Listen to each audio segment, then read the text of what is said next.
I am Lauren Fox, Executive Director of ABRT Rescue and Training, and joining me today as my first co-host is... Me. You guys know who I am. Miguel, Director of Training here at ABRT Rescue and Training, your friendly neighborhood dog trainer. So, we're starting off this first hour of 12 talking to you about what we're going to be doing today and a little bit of early history of the organization. Yes, that is correct. Our goals and all that kind of fun stuff. So settle in with your favorite cocktail. This is going to be a long, bumpy ride. Hopefully not too bumpy, and hopefully not too long. Bumpy in a good way. Oh, okay.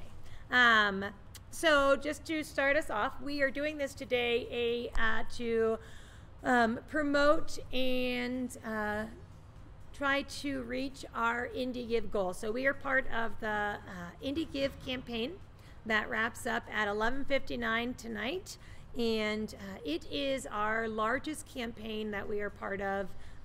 Every year we've been part of. We'll talk about our history with Indie Give a little bit later in the day, but this is our 6th year in Indie Give, and it really is the reason why we can do as many amazing programs as we can do in the Colorado Springs community. So all the donations that are made through indiegive.com/ABRT today will be basically used towards the funding of all of our major programs. Adoption, you're going to hear a lot about all of our programs: behavior, adoption, training, fostering, all of those programs. Majority of those are funded from this campaign. So what we raise today will actually be used to fund our whole 2019 budget. So our goal today, and you'll be hearing updates throughout the day, our goal today is to hit $50,000 by 11:59. And so we need all of you to help us, whether that is a small donation or a larger donation, whatever is meaningful to you, to help support ABRT Rescue and Training here in Colorado Springs and the work that you're going to see throughout the day today that we do here in our community, for the community and for the dogs. So we're starting. I'm going to be using my phone a lot today because that's, some people are comfortable with computers. I am more comfortable with my phone. So I'm going to give you a minute update of where we are in donations. So currently, right now, we are sitting at 16,720. So we have quite a bit of ways to go to hit our $50,000 goal, but I know that with your help and your dedication to this organization, that we'll be able to reach that goal today.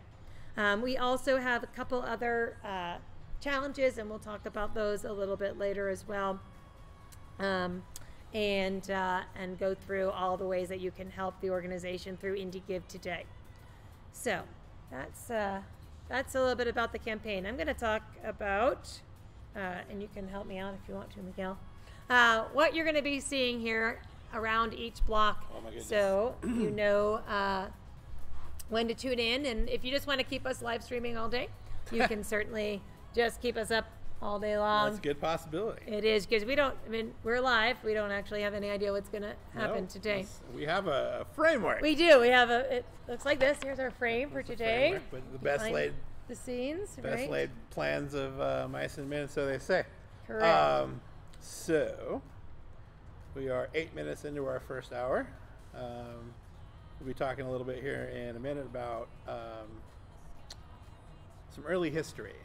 Sometimes it's helpful to know where we started from. We were sitting in a meeting the other day actually talking about operating budgets, and the operating budget in '97 being somewhere in the neighborhood of about $2,000, $3,000. When we started? Yes. Yes. And our current operating budget is something in the neighborhood of $500,000. Yeah, we've grown quite a bit. It's huge. We're going to talk about it's huge when you think some about of those stories. They started off from a basement. We did. My first meeting for back then Colorado Springs All-Breed Rescue in 1997 was held in the basement of Cat Percival's, the founder's office. And I'm going to read a story momentarily that talks about the first dog that was ever rescued by this organization. What was it that drew you to the organization? Well, I'm going to tell my story about that. Oh, okay. It's right here later Gotcha. on. Okay, So I it's jumped ahead. part. Yeah, you're jumping ahead. My apologies. Okay. So after we're going to talk about the beginnings of the organization. We're going to hear from some volunteers who have been volunteering for us for quite some time, who have either written in and have things for me to read, or I'm actually going to do some call-ins as well, and listen to people calling in and telling their stories about when they started. Then we're going to move into our second hour. We're going to talk about behavior work. I know that is a hot topic for everybody. They want to know, oh, hi, Annie. So sometimes when dogs who have known me since puppy class hear my voice on television or a live stream, they go crazy. So Annie's a good girl. Who's a good girl? Who's a good girl? Annie. Annie's a good girl. All right. So anyways, we're going to talk about behavior. We're going to take some behavior Q&A. We're going to actually sit in on a behavior private with the Shy Fearful dog today. We have some videos from some testimonials from people who've done our behavior program. And we'll talk about, again, how different ways that you can help, not only through IndieGive, but also if you want to volunteer your time. We'll move in from behavior into adoptions. We have some great adoption stories coming in today. We will be posting our final adoption for 2018. We're going to be doing that live today. And we're also going to talk to some people from the history of the organization from 2000 to 2004. I broke up the history in different chunks because we really have evolved, and there's been specific markers that really have changed the history of the organization. So sometime between 2 and 3, we're going to hear from people who have been part of the organization from 2000 to 2004. You got Miguel. And then, let's see, from 3 to 4, Lauren and I are going to be talking about training, and Annalise is our agility and tricks instructor. She's going to be coming in and maybe doing some demos with a couple of her dogs. Just give you a general feel for what the training aspect of things is, and actually why we started doing training in the first place. That's important. We'll probably be touching on that with somebody in the early part of this presentation. 4 to 5, we're looking at Sarah and Lauren, and we're going to talk about day 1 of our first IndieGive campaign and how that's changed since we started. I can very vividly remember the idea of doing IndieGive coming to the office, and we were sort of like, we don't really have the time for that. And Sarah, our office manager at the time, said, I'll do it. And she took on all the responsibilities for it and made it go. And we're, what did you say, 6th year into it? 5th year into it? This is our 6th year, yes. 6th year into it. And this is really one of our staples as far as our budgetary concerns are in the first couple of quarters of the year. And that, each one of those experiences has been a unique and enlightening experience for not only the people that were donating, but for the people that were involved in doing all the fundraising. I can remember doing masquerade balls. I can remember doing a wine tasting. I was never a wine person, but the first year that we did it, they did a big wine tasting thing down at the, what do they call that place down there? Fine Arts Center. And I was not a wine person. And I decided, hey, let's give this a try, because there was like wine people there teaching wine stuff. So I learned everything there was to know about wine. Now I actually like wine, which is another expensive habit. Let's see, look at 5 to 6. We're going to be doing more training stuff.